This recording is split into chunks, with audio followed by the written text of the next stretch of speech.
नमस्कार, BEd first year. आज हम लोगों का टॉपिक है शिक्षण अधिगम सामग्री। अब शिक्षण अधिगम सामग्री क्या होती है ये आप लोग सभी जानते हैं। जो शिक्षण कार्य को अच्छी तरह से मतलब कि समझने में, शिक्षण कार्य को करने में और भी सरल बनाए या फिर और प्रभावपूर्ण बनाए, वो शिक्षण अधिगम सामग्री होती है, जिसकी सहायता से शिक्षण कार्य और अच्छा हो जाता है या प्रभावपूर्ण हो जाता है, वो शिक्षण अधिगम सामग्री होती है। अब शिक्षण अधिगम सामग्री कितने प्रकार की होती है वो और उनके कितने प्रकार है, तो वो उसके बारे में हम लोग आज चर्चा करेंगे। तो शिक्षण अधिगम सामग्री 3 प्रकार की होती है: श्रव्य साधन, दृश्य साधन और श्रव्य दृश्य साधन। श्रव्य यानी सुनने वाले साधन, जिनके द्वारा, जिन साधनों के माध्यम से हम शिक्षण करवा रहे हैं और सुनकर ही वो शिक्षण कार्य हो रहा है, वो श्रव्य साधन कहलाते हैं। तो श्रव्य साधन के अंतर्गत हम लोगों ने कौन कौन से सामग्री का यूज कर सकते हैं, तो है रिकॉर्ड प्लेयर। रिकॉर्ड प्लेयर के अंतर्गत हम किसी भी शिक्षण अधिगम सामग्री को रिकॉर्ड करके फिर बच्चों के सामने प्रस्तुत कर सकते हैं, जिनको सुनकर वो अधिगम को सरल बना सकते हैं। फिर बात आ रही है टैप रिकॉर्डर। टैप रिकॉर्डर आप सभी ने देखा होगा कि एक टैप के अंतर्गत जो शिक्षण कार्य है वो टैप रिकॉर्डर के अंदर रिकॉर्ड कर लिया जाता है और उसके बाद बच्चों के सामने प्रस्तुत किया जाता है। कोई गीत हो सकता है, कोई भी प्रकरण से संबंधित कविता वगैरह है, ये इसको रिकॉर्ड करके और बच्चों के सामने प्रस्तुत किया जा सकता है और बच्चों का अधिगम सरल बनाया जा सकता है। फिर बात आती है रेडियो की। रेडियो के अंतर्गत रेडियो के द्वारा डायरेक्टली हम लोग बच्चों को पढ़ाई करवा सकते हैं या शिक्षण कार्य करवा सकते हैं। जो दूरस्थ शिक्षा के अंतर्गत जो शिक्षा संबंधित जो कार्यक्रम प्रचलित होते हैं वो रेडियो के अंदर प्रसारित होते हैं। फिर बात आती है ग्रामोफोन। ग्रामोफोन के अंतर्गत भी ग्रामोफोन के द्वारा भी हम शिक्षण कार्य करवा सकते हैं। इसके अंदर भी जो रिकॉर्ड की हुई बात होती है उसको हम बच्चों के सामने प्रस्तुत कर सकते हैं, वहां पर प्ले करके।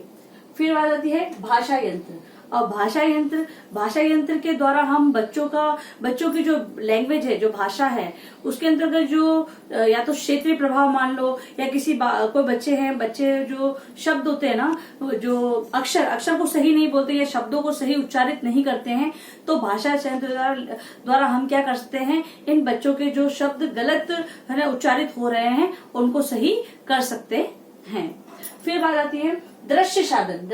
जिनको देखकर शिक्षण कार्य को सरल बनाया जा सकता है, जिनके दृश्य के माध्यम से हम शिक्षण कार्य को सरल बना सकते हैं, तो वो भी 3 प्रकार के होते हैं। जैसे पट यानी पर्दा। अब अभी जो दे रखा है ये रोलर बोर्ड, ये इसके माध्यम से हम लोग शिक्षण कार्य करवा सकते हैं। इसके अलावा ब्लैक बोर्ड होता है, उसके द्वारा भी हम कार्य करवा सकते हैं। ग्रीन बोर्ड है, उसके द्वारा भी हम कार्य करवा सकते हैं शिक्षण कार्य।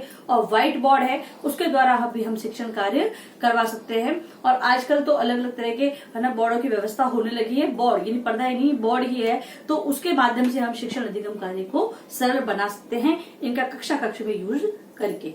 फिर है चित्र। अब चित्र कोई भी हो सकता है, या तो कोई डायग्राम हो या नक्शा हो सकता है, सारणी हो सकती है, और भी अलग अलग प्रकार के जो डायग्राम है, जिनको देखकर अधिगम को और सरल बनाया सकता है, प्रभावपूर्ण बनाया जा सकता है, वो होते हैं चित्र। और उसके बाद आ रहा है प्रक्षेपक यानी प्रोजेक्टर। अब प्रोजेक्टर है वो स्लाइड प्रोजेक्टर, जिसमें स्लाइडों के माध्यम से आप बच्चों को अधिगम अच्छा बना सकते हैं। और फिर आता है ओवरहेड प्रोजेक्टर, जिसके माध्यम से जो मशीन है वो पीछे लगी होती है। ओवरहेड प्रोजेक्टर सभी ने देखा है, जो कि मशीन पीछे लगी होती है, आगे बोर्ड होता है, उसके अंतर्गत हम लोग पेन ड्राइव वगैरह कुछ भी डालते हैं, तो सामने से वो जो रोशनी होती है उसके माध्यम से हम लोग प्रोजेक्टर के माध्यम से हम लोग अधिगम कर सकते हैं।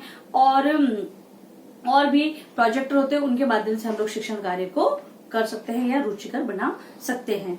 फिर बात आती है श्रव्य दृश्य साधन। अब श्रव्य दृश्य साधन मतलब सुन भी सकते हैं और देख भी सकते हैं। ऐसे साधन कौन कौन से होते हैं जो शिक्षण कार्य को सरल बनाते हैं? तो चलचित्र मतलब चलने वाली फिल्म बोल सकते हैं। चलने वाले जो चित्र होते हैं, जिनको देखकर और सुनकर हम शिक्षण कार्य को अच्छा बना सकते हैं। सपोज एक टीवी भी मान सकते हैं हम उसको, कि टीवी के माध्यम से भी हम शिक्षण कार्य करवा सकते हैं। फिर है दूरदर्शन के अंतर्गत भी जो शिक्षा से संबंधित बहुत सारे प्रोग्राम आज भी प्रसारित होते हैं, जो दूरस्थ शिक्षा के लिए बहुत ही माने जाते हैं, जैसे इग्नू वगैरह होते हैं। ये इन्हीं के माध्यम से बच्चों को शिक्षण कार्य करवाते हैं।